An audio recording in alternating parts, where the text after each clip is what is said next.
కనిపెట్టేశాం, రామాయణానికి ఆధారాలు లేవు, కనిపెట్టేశాం అని చెప్పి.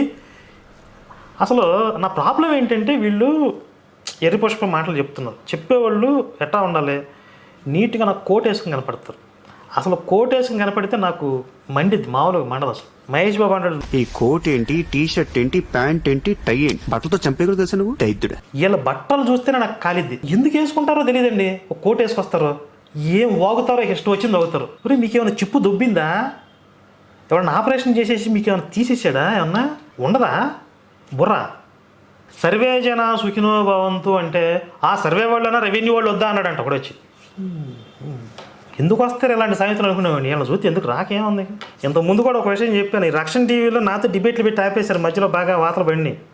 ఓ రోజు ప్రవీణ్ పగడా నాకు ప్రత్యర్థి ఆపోజిట్ కూర్చొని మాట్లాడతాడని చెప్పి ముందు అనౌన్స్ చేశారు. దొరికేడరా అని ఫేస్బుక్లో పోస్ట్ పెట్టా. సాయంత్రానికి వెళ్ళేసరికి జడ్జి